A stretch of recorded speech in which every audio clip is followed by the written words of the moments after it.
Penolakan tuh sebetulnya dalam arti ini tuh nggak sepenuhnya menolak. Misalkan dia berkegiatan di tambak, bisa saya bilang gitu, di tambak. Kemudian setelah kita identifikasi, kemudian kita ground check di lapangan, lokasi ini layak nih secara geofisik. Nah, kita kan melakukan pendekatan dengan pemilik tambak pastinya dari tim yang survei.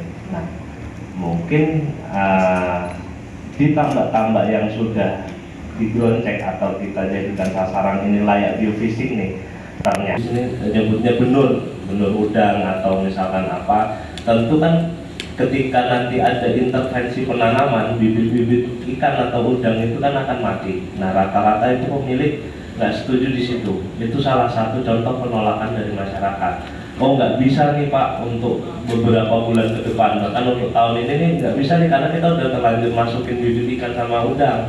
Kita nggak bisa melakukan penanaman di situ, misalkan contoh. Kemudian dukungan pembentukan Pokmas. Nah, ini juga menarik karena memang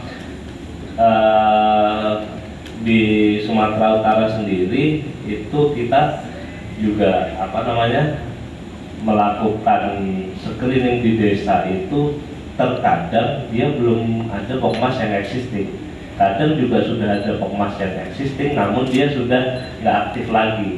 Nah, itu kita tentu berdiskusi dengan stakeholder terkait, pemangku kawasan, biasanya dinas kehutanan dan lingkungan hidup provinsi, kemudian di tapaknya ada KPH yang memiliki kelompok yang pernah bermitra dengan mereka, itu kita jadikan catatan.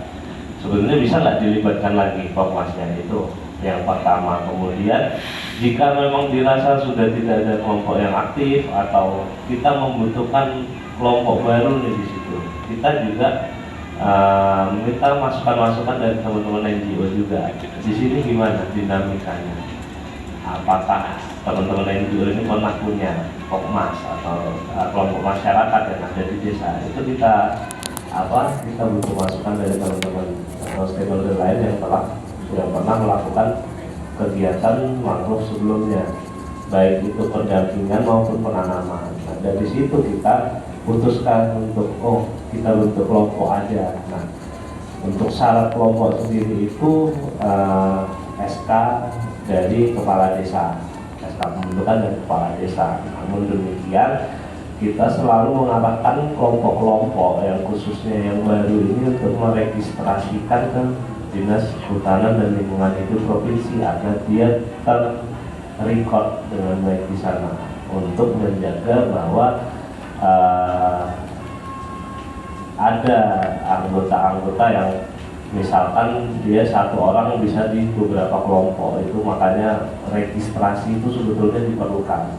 Nah, kemudian terkait dukungan dari produk desa, nah ini juga kita masih melakukan banyak sekali kajian terkait itu, bagaimana nanti produk-produk ini akan lebih bisa dipasarkan lagi. Namun kita juga berkontrak dengan Pokmas yang sudah punya pasar sebelumnya, misalkan dia menyalurkan produknya di tingkat kecamatan. Nah, itu kita bantu untuk bisa lebih besar lagi, tergantung kebutuhannya seperti apa, kebutuhan masyarakatnya seperti apa. Misalkan dia goreng keripik, wah produksi kami sekian, misalkan kami butuh panci yang lebih besar, istilahnya seperti itu. Oke, nah dari kebutuhan itu tadi kita juga menilai tuh produksinya, kalau misalkan besar itu sudah siap belum, pasar yang menampung ini sudah siap belum. Nah, itu juga kita juga ada yang namanya penilaian dari komite investasi, itu dari dari Dinas Kehutanan Provinsi, kemudian dari universitas, itu yang menilai kelayakan penanaman, kemudian himbauan usaha masyarakat juga, tapi yang utama adalah penanaman atau rehabilitasi mangrove. Kita masih mengejar target luasan di sana.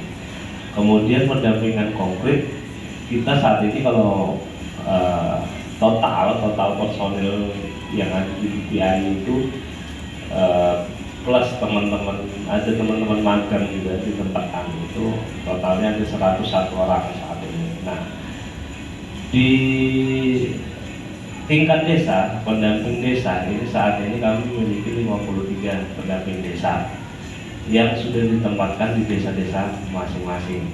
Nah, itu nantinya diharapkan untuk dapat memperkuat pendampingan di desa dari mulai dia mendampingi kelembagaan yang di sana, kelembagaan dari mulai kelompok, kemudian juga mengawal kegiatan penanaman, kemudian fasilitasi usulan masyarakat. Dan kita kan tahu, sama-sama tahu sendiri, nggak semua masyarakat ini kasarnya itu mampu atau bisa membuat, sederhananya membuat proposal, kan perlu didampingi juga. Namun memang kita perlu juga lebih menseleksi lagi terkait untuk menjaga dari oknum-oknum yang nakal ya di masyarakat. Kita tahu sendiri banyak juga yang kelompok-kelompok atau masyarakat yang